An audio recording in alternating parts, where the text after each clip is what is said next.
but we do have the Kiwis and the Kiwi Ferns losing in Christchurch. Now, this was a, it was a, like the results were a bummer to an extent. The Kiwi Ferns, well, both teams, I don't want to overanalyze these games because they're just tricky to get into like what's happening. All I'm looking for is there adequate passion, the intensity, the physicality, the mana? Is it to an international rugby league standard? And I thought both teams put their best foot forward in that regard. Like the Kiwi Ferns, a lot of, try-saving tackles, a lot of good contact for the Kiwis as well. You obviously had the Neokori versus Mitchell Barnett moment. There were big shots. There was a lot of effort. I think all of that stuff was like, those two teams played to a standard that New Zealand Rugby League fans can be proud of. And it's important to note, like, the Kiwi Ferns didn't really look like scoring points, which was a bummer. But first of all, both teams are playing against Australia. Australia had a game last week, so they were battle hardened. And Australia, they have origin, so they had both men and women had state of origin. Then they had test footy last week before coming into this weekend. And so I think both those teams were battle hardened for International Rugby League, and they're Australia. Australia's the best International Rugby League team in the world. For the Kiwi Ferns, I think the Gale Broughton, Tyler King combination, that's kind of new. And just didn't know where they were going to score their points. And that's all right. The defining moment of the whole afternoon was when Alexis Tauiniai got monstered by Millie Elliott, and she lost the ball. I was like, that's our young superstar forward. She's like 19 years old. Should have been in the Kiwi Ferns as an 18-year-old, but she was out injured last year. And she got monstered by Millie Elliott. And I was like, that just defines the two games for me. Where Australia, they were just the big dogs, and they big dogged both games, and that's all right. Like, there's a bunch of factors at play here, but they keep building. It was disappointing that the Kiwi Ferns couldn't score points, but I think they get to go on tour now to Papua New Guinea for next weekend. I can see them developing and growing and getting better combinations and all that stuff. So that sets up their next weekend's footy. The Kiwis, I think they did their best considering the situation. And it's weird because I'm kind of weaving in all these New Zealand Warriors angles. You got Shans Nickel-Clockstar and Keanu Kinney. There's a similar dynamic to Shans Nickel-Clockstar and Taintua Piki at the Warriors. You got Fisher Harris and his mana replacing, more statistical output. Can he elevate the mana of the Warriors in the same way that he did elevate the mana of the Kiwis? I also felt like watching the Kiwis play against Australia was like watching the Warriors play in the NRL. There's a lot of big contact, the physicality's there, the effort's there, but it's just not as clinical as we would hope. And I think there's a clear reason why. But I don't want to poo-poo Sean Johnson necessarily. Like, Yeah. he's That's the reason. Okay. he's doing the country a big favor by playing halfback. But to be honest, the Kiwis recipe just looked like watching the Warriors during the 9 losses in a row that Sean Johnson played, and that's all right. It's okay. I'm not going to cry about it. I'm not going to complain about it. It was just my experience of watching the Kiwis felt like watching the Warriors this season. The thing here, though, is that, can I just throw some names at you? And I like Yeah, go. you listening to me and the folks listening at home, in the car, on the walk, whatever you're doing. Just picture these players. Keanu Kinney, Will Warbrick, Matthew Tomoko, Griffin Neame, Nofahu White, Jordan Ricky, Leo Thompson. Leo Thompson, who wasn't playing against Australia, but he's going to be playing next week because he was suspended. That's Leo Thompson, who led the Kiwis haka on debut. All those players are really good at rugby league. Like Keanu Kinney, 254 metres in his Kiwis debut. Will Warbrick was excellent. Like all these, Nofahu White is somehow underrated. He is the premier young forward at the Roosters, but he's underrated. All those dudes are really, really, really good at rugby league. And that's like the core young group of the Kiwis. And when you put a young group of Kiwis and you got some senior players like Fish Harris Tapane, Papali'i, Chancellor Krokstad, those dudes, Isako was front and centre of the haka on his home turf in Christchurch. Like big respect to Isako playing in front of his friends of whānau in the South Island. When you have that like kind of young core playing against Australia, I think it's really hard to win that game. But that's 1, 2, 3, 4, 5, 6, 7. That's 7 high quality young players who have already pledged their futures to the Kiwis. Like, you can say how many like, of those guys were on debut in this game? At least 2. Kinney, Warbrick, Yeah. Ricky, White. Right. So 4 of them were playing their first test. And Neame and Thompson played last year.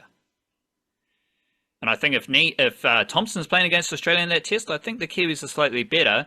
This is being recorded midday Tuesday, so we'll see what the team lists are like Tuesday evening. To play Tonga this week, I would go Casey McLean at centre over Peter Hiku. I understand why Hiku played against Australia. I think now it's an opportunity to give Casey McLean a debut against Tonga, and then you can add Casey McLean to this group of youngsters. The only difference is Casey McLean didn't play junior footy in Aotearoa. Kinney, Warbrick, Tomoko, Neame, Thompson, Nofahu White, Jordan Ricky, they all played junior footy in New Zealand. Casey McLean didn't, but I can see Casey McLean coming into the team. Then Thompson, I think Thompson comes in. So Thompson and Aaron Clark, I want them in for Jordan Ricky and Marata Niokore. But that's just me. That's just kind of my ideas. Ultimately, I think there's a really good young core. But the reason I wanted you to picture those players is because they're all ridiculous talents. And they're all very impressive. Now they play Tonga, and it's going to be an epic game in Auckland against Tonga, because when you're playing against Tonga in Auckland, it's going to be a Tongan home game. And big up to the crowd in Christchurch, they showed up. It felt like a New Zealand home game for both of those tests in Christchurch. And I'm thinking there might be a few more Kiwis fans at the game in Auckland, but not as many as Tonga, and that's good. It's going to be a tough game, but we'll preview it on Thursday. I do want to, I think the rugby league community, because they're discussing Ben Hunt's departure from the Dragons and all sorts of off-field shenanigans in the NRL and all this stuff, I think there is like a lack of tracking International Rugby League. So I just want to throw these results. This is since the last World Cup, which Australia won. And the reason I have Australia as the best team, their last 5 games, they have 2 wins over New Zealand, a win over Tonga, and a win over Samoa. I don't think anyone can deny that Australia is the best team. New Zealand has a win over Samoa and a win over Australia in their last 4 games. So I think that puts them second. England deserve to be third, and you can argue England and New Zealand are second equal. The win over Australia, to me, gives New Zealand that second spot. But England, they've got 2 wins over France, shout out, and they have 2 wins over Tonga, and they have a win over Samoa in their last 5 games. They deserve to be third. They deserve to be in an argument with New Zealand for second. Tonga, their last 4 games, 3 losses versus England and a loss versus Australia. Samoa's last 3 games, loss versus Australia, loss versus New Zealand, loss versus England. I think that just kind of maps it out nicely. It's insane for me to say that New Zealand's better than Australia. That can't be said right now.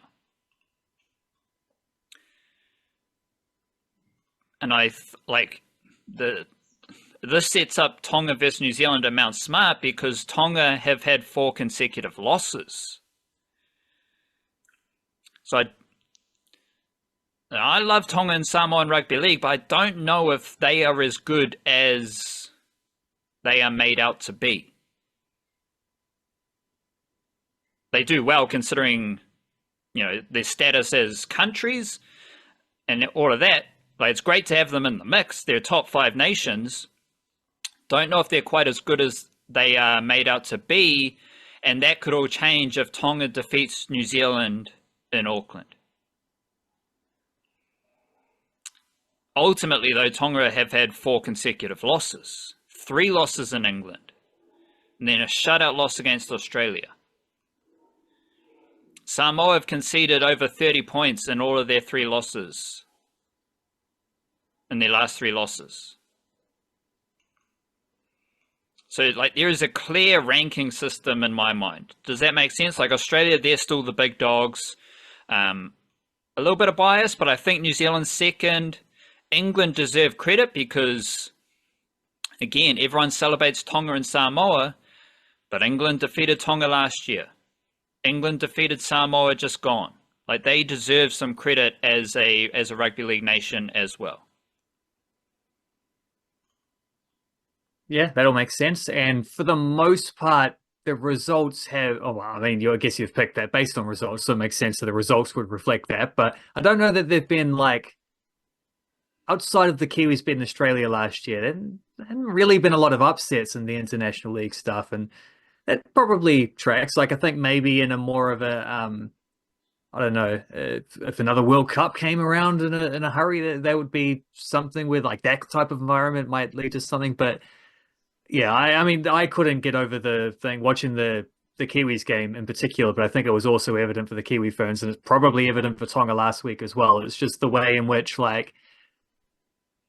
your original point about it is the battle hardened aspect. It just felt like the Kiwis, probably more than any of those teams, but it applies across the board, were I don't know, playing catch up a little bit there, but in a way where it's because they've got that game under their belts, when they play Australia again, should they? Well, they got to beat Tonga to get another game with Australia, don't they? But but I think they're going to be better against Tonga for having had the Australia game, and will be better against Australia again in the final should they get to that stage for having had the Australia and Tonga game. I think there's kind of a roll-on effect that you get with this stuff where, the Aussie players, like you say, do also have origin. So there is a little bit more of being able to hit that representative mindset, even if the game itself maybe isn't necessarily translatable. The experience is of going into a different team, picking up new combinations, whatever. It's a little bit of a weird weekend in that way for the thing, because it felt like felt like we're just getting started sort of thing. It didn't feel like it was quite in the meat of the international window yet. So I think that stuff is still to come. And we will be tracking all those kind of imaginary rankings that are just made up next weekend. Like New Zealand versus Tonga is going to be a defining game. I expect the Kiwi Ferns to go well in Papua New Guinea, but we'll wait and see. And then obviously we've got the Pacific Championships finals as well.